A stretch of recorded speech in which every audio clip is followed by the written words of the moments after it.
김영래 성사학당 나는 목사다 박성수 목사의 이슬람 이야기 두 번째 시간입니다. 환영합니다. 네, 고맙습니다. 지난 시간 너무 재밌었습니다. 지난 시간 10분 전에 그래도 너무 재밌었어요. 네, 저도 재밌었습니다. 오늘 얘기는 뭘 할까요? 이제 이어서 우선 그 기독교도 신앙의 형태, 네. 신앙의 구성 조직이라는 게 있는 것처럼 신앙생활에 네. 그죠? 신앙의 구성, 그러니까 신학이 아니라 네. 신앙생활하는 데 신앙생활을 있어서 어떻게 하는가, 그들이 어떻게 하는가, 그리고 예. 그들이 또 중요하게 생각하는 신앙적 관점은 뭔가 요 이야기를 하면 좋지 않을까라는 생각이 들거든요. 예, 그래 봅시다. 어쨌든 절을 많이 하더라고, 절. 엄청 많이 하죠. 네, 그게 굉장히 건강한 종교 같아요. 절을 네. 많이 하니까. 같이 해보셨어요? 아니, 안 했는데 나는 우리 교회에서 절을 하는 걸 만들었어, 절기도. 왜 기독교만 절을 안 하냐, 이거. 네, 네. 그래가지고, 절기도, 몸기도 그런 거 하는데, 이게 이슬람들 보면은 어딜 가든지 깔아놓고 기본적으로 절하고, 네. 그러니까 사람들이 좀 단정해 보인다 그럴까? 나는 그렇게 보이더라고. 제가 이제 이스라엘에 갔었는데 2016년도죠. 진짜 한 사막이었거든요. 예. 쭉 가고 있는데 갑자기 차가 서더니 사람이 내렸어요. 그리고 양탄자 깔고 제가 일부러 찍어놓기도 했거든요. 예. 근데 그 뜨거운 태양볕 아래에서도 기도 시간이 되면 철저하게 지켜서 기도를 하는 모습이 아주 특별하더라고요. 그게 특이하더라고. 네. 그리고 내가 1편에서 어디 갔는지 잊었던 게 브루나이 갔고, 네. 또 터키도 갔어요. 아, 그래요? 터키도 여러 번 갔죠. 네. 그러면 고속도로 가다 보면 이게 딱 우리로 치면은 화장실이 있을 각이거든. 근데 거기 화장실이 아니라 기도방이 있잖아요. 네, 네. 남자 여자 따로 네. 해서 그래서 시간이 되면 또 거기 모여가지고 또 항상 기도하고. 항상 네. 기도가 이제 절이잖아요. 네, 거기는. 네, 네, 네. 그런 걸 보면서 이 사람들의 종교 생활은 어떻게 될까? 그리고 그것과 함께 궁극적으로 그런 신앙생활을 통해서 바라는 것. 이게 이제 끝은 어디인가? 네, 네. 그런 것에 대해서 오늘 얘기를 해주시면 좋겠네. 우선 이제 이슬람에게는 그 오주육신이라는 게 있어요. 오주 육신? 네. 우리는 오장육부인데. 이제 우리의 육체를 이렇게 건사하고 있는 걸 오장육부라고 하잖아요. 네. 이슬람의 신앙의 기둥을 five pillars, 5가지의 기둥이라고 이야기하고 그들이 믿고 있는 6가지의 또 핵심 가치들이 있으니까 그러니까 오주는 5주에 6신이 있다는 게 아니라 네. 기둥주자에다가 네, 맞아요. 신념, 네, 6가지 beliefs. 네, 네. 빌리프가 있다는 거지. 네, 네. 5가지는요, 그들의 의무예요. 무슬림이면 꼭 해야 되는 거. 기독교는 의무가 뭐가 있습니까? 우리는 사실 의무는 없지. 네. 그죠? 감사하고. 네. 그런 거 아니에요? 근데 무슬림들은 이 5가지가 꼭 절대적으로 필요하다고 이야기하는데 그 첫 번째가 신앙 고백이에요. 샤하다라고 해서 무슬림들은 무슬림 앞에서 자기의 신앙을 고백해야 합니다. 무슬림 앞에서. 네. 그는 다른 그러니까 교인들 앞에서. 네, 자기의 신앙을 고백해야 합니다. 항상 해야 돼요? 아니, 한 번. 그거는 우리 세례하고 비슷하네. 뭐 세례나 아니면 우리 영접기도라는 표현을 네, 쓰는데 네. 그런 형태의 모습하고 비슷한데 이제 그 내용 중에 하나가 뭐냐면 알라는 유일하고 무함마드는 마지막 사도이다. 이것이 이슬람 신앙의 뿌리가 되는 겁니다. 왜냐하면 알라를 믿는 종교이고 그리고 알라의 계시를 직접 받은 사람, 마지막 최종 계시자가 바로 무함마드이기 때문에 이 둘이 반드시 결합되어야만 신앙 고백이 완성이 되는 겁니다. 그렇구나. 알라는 유일신이고 그러니까 하나님하고 예수님 관계가 비슷하네 또. 약간 비슷한 형태의 모습들이 보이는 거죠. 무함마드에 대한 고백이 반드시 살아있어야 되는 게 그들이 꼭 필요한 일들이고 근데 요즘에 이제 인터넷이 발달을 많이 했잖아요. 그러니까 무함마드는 계시자예요? 아니면 하나님의 아들이 그 사람들의 계시를 받은 사람. 계시 받은 사람이에요. 그렇죠. 그러니까 무슨 신론, 기독론이 있는 건 아니네요. 그러니까. 그런 건 없는데 없어요. 근데 이제 이슬람 신학으로 들어가면 들어갈수록 마치 무함마드가 신적 존재와 같은 느낌이 들기는 해요. 왜냐하면 당신 이거 왜 해요? 그러면 무함마드가 그렇게 해서 한대요. 네, 그렇기 때문에 이제 그런 신적 권위는 분명히 있구나라는 생각을 해보게 돼요. 첫 번째는 이 샤하다라고 이야기하는 이 신앙 고백이 전제되어야 된다. 이게 꼭 필요하고 두 번째로 필요한 거는 뭐냐면 이게 아까 말씀하신 살라트라고 하는 하루에 살라트. 5번 기도하는 거예요. 살라트. 네. 근데 그때는 다른 기도하지 않습니다. 우리는 뭐 개인 기도들 많이 하잖아요. 뭐 달라고 주로 하잖아요. 네. 그런데 그때 하는 기도는 알라는 위대하다. 그러니까 알라를 높여드리는 기도가 전체예요. 야, 그건 또 배울만 하네. 우리하고 완전히 다른 개념이죠. 우리 딸이 나 기도할 때 네. 어릴 때 우리 딸 초등학교 때 데리고 왔는데 끝나고 아들이 응. 네. 나한테 그런 게 아빠는 뭘 그렇게 달라 그래. 네. 네. 적었는데 96번을 내가 주시옵소서. 네. 네. 근데 무슬림들은 나 하나님 위대하다 그런 기도 한 번도 그때 안 했는데 너 달라고만 엄청 했네 그때는. 무슬림들은 그 기도가 필요하면 요 기도 정규 기도가 끝난 다음에 따로 해요. 아 따로. 근데 그건 아주 짧게. 그렇구나. 네. 야 그거는 좀 우리 배울 면이 있는 거 같아. 그럼요. 그리고 무슬림들의 기도는 생각보다 되게 경건해요. 우리가 막 진짜 그렇게 할 수 있을까? 일단 절을 하잖아. 절 하기 전에 더 중요한 거 있어요. 뭐냐면 씻어요. 아. 근데 머리부터 발끝까지 다 씻어요. 아 진짜? 네. 순서도 있어요. 손부터 씻는 거예요. 그리고 나 그거 못 봤는데 씻는 거는. 그래서 무슬림들 화장실 가면 특별한데요. 무슬림들 화장실에는 항상 우두라고 해가지고 씻는 곳이 있어요. 아 그래요? 네. 나 그거 못 봤네. 그리고 나는 비대인 줄 알았는데. 그게 이제 그래서 무슬림들이 하는 그 이야기 중에 하나가 비대 문화가 무슬림으로부터 왔다 하는 이야기도 하기도 해요. 완전히 틀린 건 아니구나. 네, 그럴 수도 있겠다라는 생각도 저도 해보긴 하거든요. 네. 그만큼 청결을 유지하는데 심지어 뭐냐면 내가 다 씻고 들어가서 예배를 드리는데 갑자기 절을 하다가 방구를 꼈어요. 그러면 다시 갔다가 씻고 와야 되는 거야. 내가 어떻게 신 앞에서 이렇게 방구 끼고서 예배할 수 있느냐. 야. 근데 이건 우리가 배워야만 하는 자세인 것 같기도 해요. 신 앞에 섰을 때. 그거 생각하니까 약간 내 자꾸 여호와 증인이 생각이 나는 게 방금에서 우리 교회 와봤잖아. 네네. 그때 우리 앞에 여호와 증인이 있었잖아요. 왕국. 그치. 네네. 왕국. 네. 같이 살았잖아 우리가. 그렇죠. 이 사람들 지금 이제 이사 나갔는데 네. 이 사람들 특징이 뭐냐면 굉장히 깨끗해. 그래서 우리 교회가 비가 30몇 군데가 샜단 말이지. 네. 우리는 그냥 예배 드려 양동이 놓고 전혀 개의치 않아. 근데 이 사람들은 토요일 날 와서 그걸 내일 비 또 새는데도 발라 반드시. 방수. 아니 방수제. 흰 페인트를 발라. 그래요. 그래서 예배당을 깨끗하게 만들고 예배를 드려. 네. 우린 이해가 안 가죠. 또 새는데 왜 그러냐. 근데 약간 그런 식이네. 그러니까 절대적 신에 대한 존재가 그 경외심이 있는 거예요. 야, 내가 감히 어떻게 내 몸도 깨끗하지 하지 않고 신 앞에 설 수 있는가. 야. 지금 뭐 우리 온라인 예배 드리고 막 하는데 마음대로 막 할 때 있잖아요. 이거는 우리가 배우고 또 해야 할 자세 중에 하나가 아닐까 이런 생각이 들기도 하더라고요. 그러니까 어느 순복음인가 거기 뭐 목사님이 돌아가신 조 목사님이 신방 오면은 도배를 새로 한다 그러더라고요. 네. 야, 그 사람들이 그러니까 그런 태도가 있는 거라 해야 되나? 진짜 있어요. 그래서 하루에 지금 그들이 5번 기도를 하는데요. 원래 이게 유대교의 영향을 받았을 때 받지 않았을까 이제 굉장히 많이들 고민을 하게 되는데 유대인들은 하루에 3번씩 하잖아요. 근데 무함마드도 사실 하루에 3번씩 기도를 했는데 왜 5을 하지 이 사람들은? 그거에 대한 기록이 없어요. 그래서 이제 5번 기도하는 게 의무예요. 그건 꼭 해야 되는 거. 근데 만약에 내가 그 시간을 놓쳤어요. 그러면 밤에 또 몰아서 할 수가 있어요.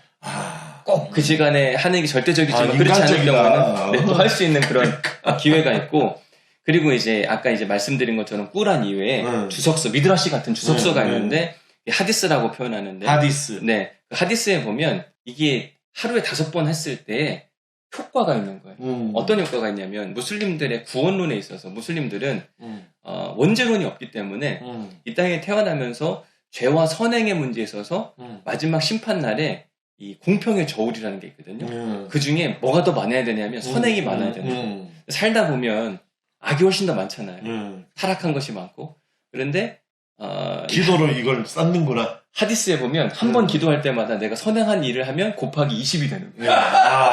이건 게임이다. 게임이야. 하루에 5번 하면 그러면 100배의 효과가 나타나는 거니까 하고 싶네. 네. 이게 아주 이슬람의 또 다른 특별한 특징 중에 하나예요. 이 사람의 마음을 진짜 일찍이 알았구나. 이 사람들이. 네. 그렇구나. 그리고 무슬림 기도할 때 특징 중에 하나가 뭐냐면 절하는 것도 그렇지만 또 특별한 거 못 발견하셨어요? 무슬림들 어떻게 하죠? 기독교는 굉장히 거리감이 있잖아요. 이렇게. 근데 무슬림들은 어떻게 하냐면 다닥다닥 붙어주잖아요. 그렇지. 근데 이거의 이유에 대한 고민들인데 왜 이렇게 하는가? 그것도 이유가 있어요. 네, 그럼요. 무슬림들은 um마라고 하는 개념이 하나라고 하는 공동체의 개념이 있어서 그게 5주 육신 거기 들어가는 거예요? 그건 우주인데 살라드라고 하는 거에서 포함되어 있는 거 이제 해설을 해주는 거죠. 오케이. 그래서 이렇게 붙어 있으면 아무것도 못 들어가잖아요. 공동체를 깨뜨리지 못하도록 하는 예배 행위 중에 하나예요. 야. 우리는 한 형제다. 라고 하는 우리는 이제 평화의 인사하는 건데 그게 그렇죠. 예배 때. 그래서 무슬림들은 그 예배할 때도 이렇게 하잖아요. 그리고 나서 항상 절을 하고 나서 좌우로 보면서 살람 알리쿰. 그게 살람이 결국은 평화, 당신에게 평화가 샬롬이죠. 네, 그런 똑같은 개념으로 해서 형제들과 함께 평화를 구하고 또 화해와 용서를 구하는 거예요. 이게 쉬운 종교 아니다 이거. 그럼요. 말로만 쉬운 것 같죠. 하는 행위가 엄청나게 특별하다고 이야기하는 거죠. 샬롬 말 있고. 네, 하루에 그래서 5번 그렇게 기도하는 게 그들의 의무 중에 하나이고 또 하나는 자카트라고 하는 게 있어요. 자카트. 네, 자카트는 기부한다, 뭐 이제 그런 형태의 모습입니다. 자선 행동을 해야 되는데 무슬림들은 1년에 우리는 11조를 내잖아요. 네. 근데 무슬림들은 연 2.5% 자기 수입의 2.5%를 반드시 자선 기부하게 되어 있습니다. 이건 의무예요. 모스크가 아니라 딴 데다가 개인이 해도 상관없어요. 개인이. 네. 어쨌든 헌금이 아니라 어쨌든 자선을 하게 돼 있다. 가난한 자를 돕는 그런 형태의 종교적 모습들을 띠고 있는 거죠. 그리고 이제 네 번째 하는 게 뭐냐면 금식, 사움이라고 그래서 라마단 기간에 라마단에 한 달 내내 이제 금식을 하는 겁니다. 예, 한 달인데 한 달 내내 바꾸는 건 아니고 낮에만 안 먹나? 뭐 그런 게 있잖아요. 해가 뜰 때부터 해가 질 때까지만. 그러니까 나 진짜 안 먹는 줄 알았어. 그렇죠. 근데 이제 이게 뭐가 중요하냐면 이 신실한 무슬림들은 침조차 삼키지 않아요. 이게 어려운 거예요. 근데 실제 돈 많은 무슬림들은 라마단 기간에 해외 나가고 많이 먹는다 그러던데. 당연히 그렇죠. 네, 제가 알아봤을 것도. 제가 그 요르단 갔을 때도 보니까 그때가 이제 라마단 기간이었거든요. 예. 근데 물담배를 피고 있더라고요. 하면 안 되는 건데 또 그런 사람들도 분명히 있죠. 있지. 근데 아무래도. 신실한 무슬림들이라고 하는 사람들은 침조차 생기지 않으니까 결국 침 못 생기면 어떻게 할까요?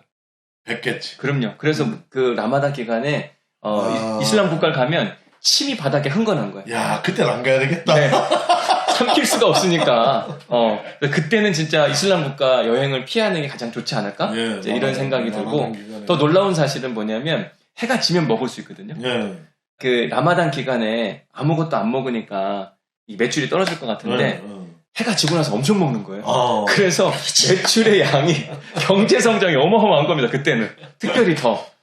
그래서 이제 그런 특별함이 이제 있고. 그래도 그거는 이제 없애지 않고 우리 보면 좀 모순적이고 그렇게 보이잖아요. 그걸 왜 하냐면 무함마드가 이 라마단이라고 하는 그 절기 가운데 그 계시를 받았고 첫 번째 계시를 받거든요.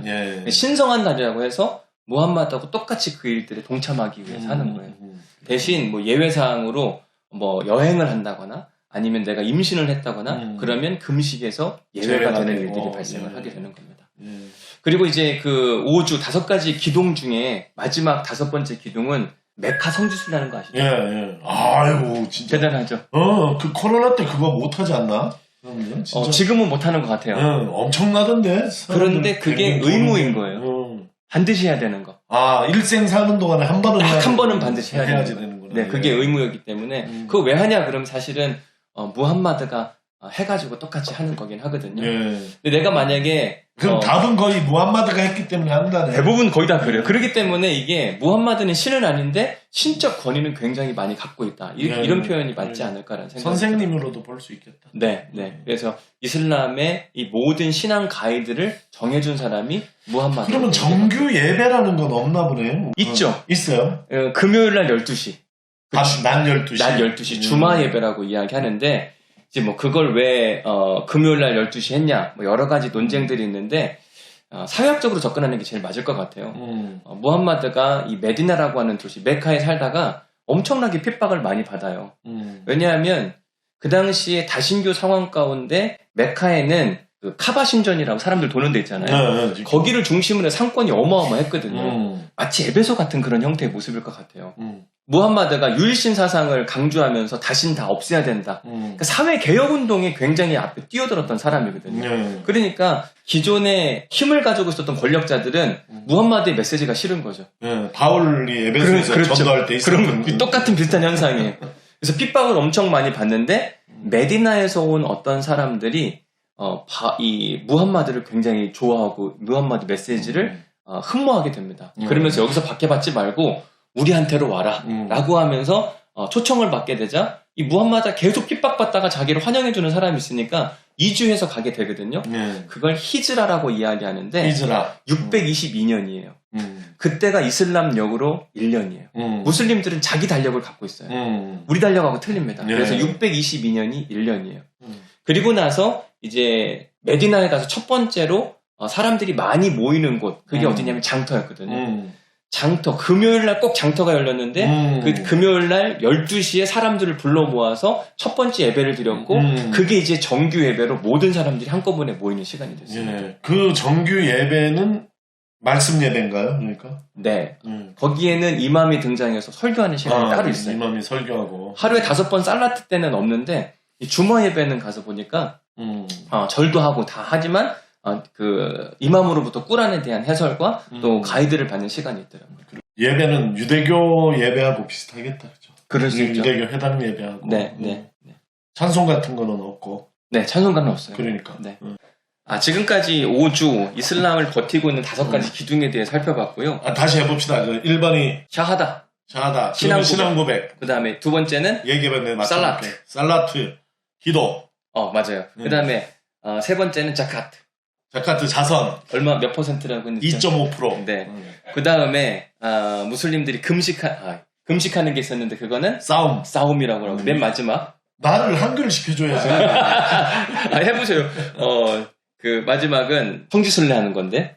네. 핫지라고 해서. 핫지. 네, 성지순례. 이 5가지가 이슬람을 바치고 있는 신앙의 기둥이라고 그런 거에 주마 예배가 안 들어갔으니까 예배의 비중은 상대적으로 낮다고 볼 수 있고. 네. 일상생활, 삶 속에서의 그 기도가 훨씬 더 중시되는 거다. 이렇게 볼 수 있겠네요. 근데 무슬림들은 뭐라고 표현하냐면 삶이 곧 예배고 곧 삶이라고. 야, 기가 막히다. 우리도 그런 얘기 하는데. 그런데 그래서 제가 이제 이슬람 사원 가서 당신들 선교 어떻게 하냐 그러면 우리 선교 안 한다 그래요. 왜냐하면 우리가 사는 게 종교인데. 야, 진짜. 이거는 진짜 기독교가 배워야 될 메시지예요. 그러니까. 그래서 그냥 자기들 나를 봐라 이렇게 하는 형태의 모습들이 굉장히 많다고 이야기를 하는 거죠. 그래서 이런 형태의 5가지의 신앙의 기둥이 있다. 우리가 이렇게 이해하는 게 필요할 것 같고요. 6가지의 그들의 중요한 신앙의 핵심 원리들이 있는데 5주6시는 박 박사님 만든 말이에요? 아니요. 있는 이야기야. 있는 이야기입니다. 6가지 믿음의 첫 번째는 뭐 당연히 알라인데 그가 유일신이시다. 라고 하는 오직 하나. 유대교가 가지고 있고 기독교가 가지고 있고. 알라는 이름입니까? 아니면은 신이라는 뜻입니까? 이름이에요? 하나님의 이름이에요? 고유명사는 아니죠. 아니죠. 그러니까. 네네네. 그러니까 대문자 가하고 같은 거예요. 네네. 그런 형태인 거죠. 그래서 아랍어 성경에도 보면 다 하나님을 알라라고 번역하고 있어요. 그렇구나. 그렇기 때문에 이제 무슬림들하고 기독교 하나님이 사실 같다는 개념으로 훨씬 더 많이 이해를 사실 하고 있는 거죠. 그래서 동일하게 창조주 하나님에 대한 개념 이해가 똑같이 있어요. 하나님이 세상을 창조했다. 알라가 세상을 창조했다. 똑같은 개념 가운데 있는 거죠. 그 창세기 1장, 2장 그런 내용 같이 비슷합니다. 그런데 달라요. 이게 이제 다 그런 거예요. 그러면 조금 더 한 4일 만에 창조하고 그런가? 그게? 뭐 그렇지는 않고요. 인간의 창조 생각해보면 인간을 한 방울의 정액으로 창조했다. 뭐 이렇게 가거든요. 그러니까 기독교하고의 조금 다른 색깔이 분명히 있어요. 그러네. 그러니까 같냐고 말하면 같다고 말할 수가 없는 거죠. 말씀으로 창조한 게 좀 낫게 들리는데. 그렇기는 하죠. 네. 한 방울의 정액보다. 네. 근데 아예 명확하게 그렇게 되어 있으니까 그런 형태의 모습들을 띠기도 하고. 그리고 이제 꾸란에 등장하는 대부분의 이제 그들은 선지자라고 표현하는데 성경에 등장하는 인물들이 많이 나와요. 예를 들어서 아담, 아브라함, 그 다음에 야곱. 그런데 성경에는 실수한 부분들이 굉장히 많이 나오잖아요. 완벽하지 않잖아요. 네, 맞아요. 근데 무슬림들이 읽는 꾸란에는 선지자들은 항상 완벽한 존재예요. 실수가 없어요. 왜? 하나님, 알라가 파견한 대리자이기 때문에 실수하면 안 되는 거예요. 그래서 무함마드도 마찬가지로 완벽한 사람으로 묘사되고 있는 거죠. 야, 그거는 좀 비인간적이다. 그렇죠. 솔직하지 못하네. 네. 그게 이제 그런 과정들을 통해서 각색된 이야기들이 꾸란에 여러 파편으로 등장하고 있다. 이렇게 이해를 하면 되겠습니다. 그 사람들도 자기는 아브라함의 자손이라고 생각을 하는. 당연하죠. 그리고 이스마엘의 후손이라고 이야기하고. 이스마엘의 후손인 거죠. 네. 그리고 아브라함이 바쳤던 첫 번째의 아들이 누구냐, 장자가 누구냐 할 때 이스마엘을 바쳤다. 이렇게 이제 주장하는 바인 거죠. 바친 게 이제 첫 번째 아들이니까 오케이. 그렇게 이제 주장을 하는 바인 거죠. 그래서 꾸란과 우리가 가지고 있는 성경은 유사해요. 그러나 똑같지는 않습니다. 완전히 다릅니다. 그 읽어보면 재미도 있겠다, 그죠? 아는 얘기 나오니까. 재밌습니다. 그런데 그리고 어떤 게 각색되었는지도 충분히 알 수가 있고. 그리고 이런 게 있더라고요. 제가 꾸란을 보니까 우리가 성서도 원문을 찾아갈 때 원칙 중에 하나가 짧은 거 있잖아요. 그게 원문에도 가깝다고 이야기를 하잖아요. 그게 본문 비평할 때. 텍스추얼 크리티시즘. 근데 꾸란도 비슷해요. 무함마드가 610년부터 632년까지 계시를 봤는데 전기 계시와 후기 계시가 틀려요. 전기 계시는 굉장히 심플하고 그리고 메시지가 강해요. 그리고 기독교와 유사합니다. 그런데 후기로 가면 갈수록 자기 공동체를 유지하려고 하는 형태의 메시지가 많아요. 그래서 이게 아마 변질되지 않았을까라고 하는 학자들의 이야기들이 굉장히 많습니다. 그래서 이제 꾸란의 핵심 메시지 중에 하나가 뭐냐면 유일신 알라에 대한 이야기를 계속해서 강조하고 있다. 이렇게 이야기하게 되고 두 번째는 영적 존재들에 대한 믿음이 있어요. 그래요? 네. 그래서 거기도 진이라고 해서 사람과 천사 사이에 이 존재하는 존재들도 있고 샤이탄이라고 해서 악마 같은 존재도 분명히 있습니다. 사탄인데? 네. 사탄이면? 그렇게 이제 불러가면서 이런 영적 존재들에 대한 믿음도 분명히 있고요. 또 하나는 알라의 책들이라고 이야기해서 계신 책들, 무슬림들이 읽을 수 있는 건 꾸란만 읽을 수 있는 건 아니에요. 무슬림들은 우선 토라, 모세를 되게 위대한 선지자로 보기 때문에 토라도 읽어도 된다고 권면해주고 그 다음에 시편 같은 경우도 다윗의 시잖아요. 다윗도 굉장한 예언자로 보기 때문에 다윗의 시도 읽어도 괜찮다. 그리고 복음서. 복음서도 읽어도 된다 그래요. 왜냐하면 예수를 가장 뛰어난 선지자 중에 한 사람으로 보거든요. 그렇기 때문에 내 가서 좀 가르쳐야 되겠는데. 그럼 진짜 좋죠. 그러니까. 그래서 왜 안 부르지? 제가 소개시켜 드릴게요. 그런데 이제 가장 중요한 건 뭐냐면 요 세 가지의 플러스 꾸란인데요. 가장 권위 있는 책이 뭐냐 그러면 꾸란을 읽으라고 해요. 나머지는 다 신으로부터 계시를 받았지만 사람의 손을 타서 조금은 변형되어 있다. 예를 들어서 토라 같으면은 창조 이야기가 나오잖아요. 네, 거기 아브라함 이야기도 나오고. 네. 근데 그게 꾸란하고는 내용이 다를 건데. 그렇죠. 완전히 그래도 읽으라고 하는 거예요. 그럼요. 왜냐하면 무함마드가 뭐라고 표현했냐면 유대인들도 그렇고 기독교인들도 그렇고 책의 사람들, 계시된 책에 대한 사람들이라고 해서 같은 부류로 인식을 하고 있어요. 그러니까 경전 종교. 네, 그런 형태의 모습인 거죠. 근데 원래는 무함마드가 유대인이 되고 싶었어요. 기독교인이 되고 싶었어요. 근데 1부 때 얘기한 건데 그죠? 다 거부당한 거예요. 너무 싫다 안 되다. 진짜. 그러니까 결국 이상한 종교로 빠져갈 수밖에 없었던 거기 때문에 어찌 보면 이슬람의 탄생 배경에는 기독교와 유대교인들의 책임도 있겠다. 배타주의가 있는 네, 그것들도 우리 한번 좀 고민해 봐야 되지 않을까? 이런 생각을 좀 해보게 됩니다. 네, 그 아랍 사람들이라고 완전히 무시해버렸구나. 네, 그럼요. 그게 이제 가장 큰 이방인이니까. 네, 이방인이니까. 이제 그리고 이제 또 하나 조금 전에 말씀드린 것처럼 꾸란에는 성서에 등장하는 선지자들이 되게 많이 등장을 해요. 근데 우리는 아담, 아브람 이런 사람들을 선지자로 부르지 않지만 무슬림들은 이런 사람들을 다 선지자, 하나님으로부터 대리 임명을 받은 사람. 그래서 말씀도 계시하고 그들의 삶의 이야기에서 신을 이해할 수 있다. 근데 총 25명 정도가 등장하거든요. 그러니까 굉장히 많은 부분이 겹치는 거죠. 우리도 한번 25명 좀 안 되나? 우리 선지자. 선지자. 네. 그렇죠. 근데 그 선지자와 이 선지자는 또 다른 차원의 문제니까. 우리가 한번 25명 괜찮다. 자, 그리고 이제 최후의 심판날에 대한 이야기에 대한 믿음이 있어요. 계시록이 있구나. 네, 마지막 심판날이 되면 어떻게 할지에 대한 이야기 있고, 그리고 운명 예정에서 무슬림들은 자유의지보다는 신의 어떤 섭리, 일함에 대한, 그러니까 초월적인 하나님에 대한 개념이 훨씬 더 뛰어나다 이렇게 이야기하는 거예요. 가만히 있어봐. 그 최후의 날에 대한 심판의 날에 대한 게 있잖아요. 네. 그러면 거기서 구원받으면 뭐 초월적 세계에 대한 내세에 대한 파라다이스가 있죠. 네네. 그러니까 그 뭐라 그러지? 그 자살 테러 하는 거. 네네네. 그거 하는 거 아니에요? 네네. 자기가 맞아요. 천국으로 들어가는 문인 거잖아요. 거기가. 그러니까 이제 일반적으로는 공평의 저울, 모든 사람들은 심판대 앞에 서서 공평의 저울로 이 사람이 얼마나 많이 선을 행했는가. 그런데 아까 하루에 5번 하면 100배 효과가 100배. 있으니까 그걸 꼭 해야 되는 거잖아요. 그죠? 근데 그거와 상관없이 파라다이스에 직행할 수 있는 권한이 있는데 그게 뭐냐면 이 알라를 위하여 자기의 몸을 희생한 사람. 그렇구나. 그런 사람들은 장례를 지낼 때에도 우리는 막 염 같은 거 하잖아요. 안 해요. 왜냐하면 가서 자기의 피 묻은 것, 내가 알라를 위하여 이렇게 피 흘리고 희생했다는 걸 직접 보여줘야 되기 때문에 그래서 그런 특별한 방법들도 제시하고 있다. 이렇게 이해할 수 있겠죠. 네. 그리고 이제 지하드에 대한 개념이 이제 잠깐만, 육신 정리 좀 딱 하고 네. 그 다음에 지하드로 갑시다. 지하드가 육신에 들어가진 않으니까. 들어가진 않는데 어떤 사람들은 7번째라고 이야기하기도 해요. 그래도 네. 그걸 넣으면 안 될 것 같아. 안 되죠. 그러니까 1번이 알라, 네. 2번이 영적 존재들에 네. 대한 믿음이 있었다. 네. 세 번째가 책 종교다. 그렇죠, 맞아요. 거룩한 책이 있는 게 네. 네. 거룩한 책이 있고 거룩한 선지자들이 있고 그 안에 들어가 있고 그 다음에 최후의 심판날, 심판의 날이 있고 예정론, 운명 예정론, 절대적인 하나님에 대한 그 알라에 대한 강조점 때문에 예. 인간의 자유의지보다는 신의 섭리, 신의 심판 이런 것에 대해서 강조점이 훨씬 더 많다고 이야기하는 거죠. 그러니까 위에서는 이제 천사, 알라, 천사, 그다음에 밑에 종교로서는 선지자와 계시, 네. 그다음에 운명론과 심판, 이런 게 이렇게 이제 되어 기본 신앙에 굉장히 기독교적이네.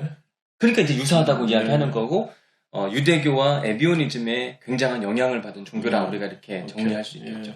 자, 지하드 얘기해 봅시다. 지하드는요, 근데 지하드는 성전이죠. 그렇죠. 뜻이 네, 지하드는. 성전. 예. 싸우다, 다투다. 근데 어떻게 이해하세요, 지하드? 지하드란 영화를 봤어요. 네. 무섭더만. 근데 이제 무슬림들한테는 최근에 또 9/11 그 미국에 새로 나온 영화도 봤어요. 아, 그래요? 네. 그라운드 지어로. 두 가지의 개념이 있어요. 하나는 인터널 지하드와 하나는 익스터널 지하드가 있어요.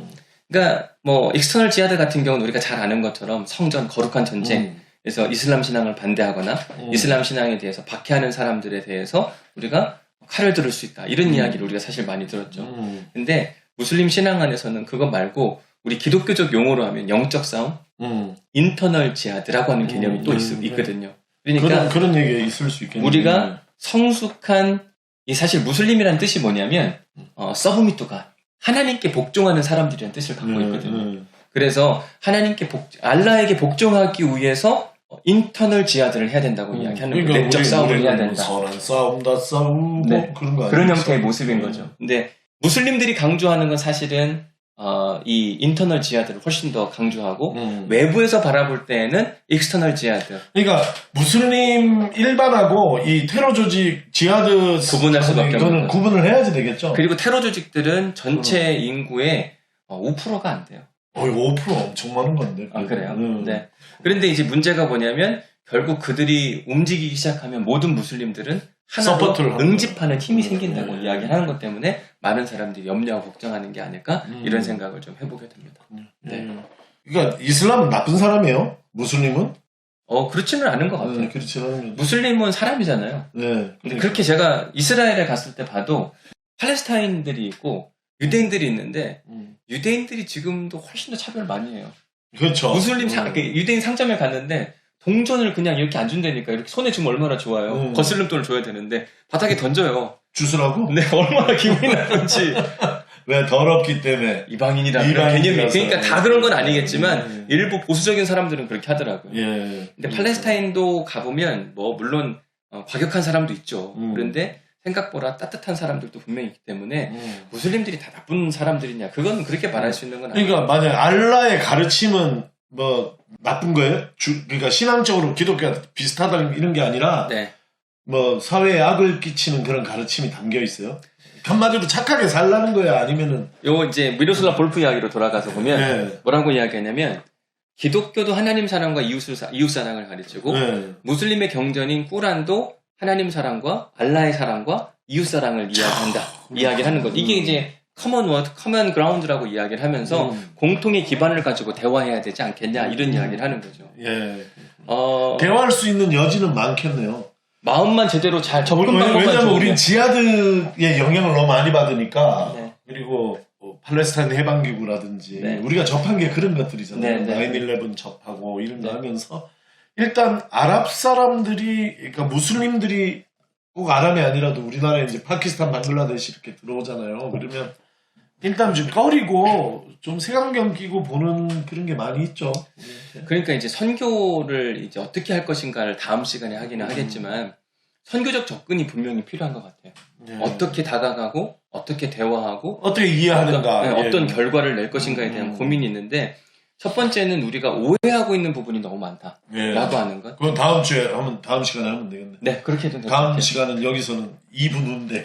알겠습니다. 괜찮습니다. 한 번에 그냥 같이 딱. 네. 그러면 오늘은 이슬람에 대해서 객관적으로 우리가 이해할 수 있는, 나 이거 처음 들어요. 그래요? 나도 앞으로 이슬람 국가 가면서 내가 얘기를 좀 해야 되겠어. 오주 육신이 있다. 네.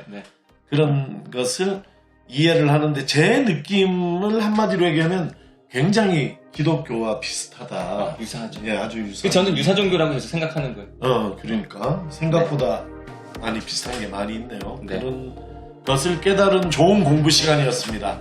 자, 귀한 가르침을 주신 우리 박성수 목사님 고맙습니다. 감사합니다.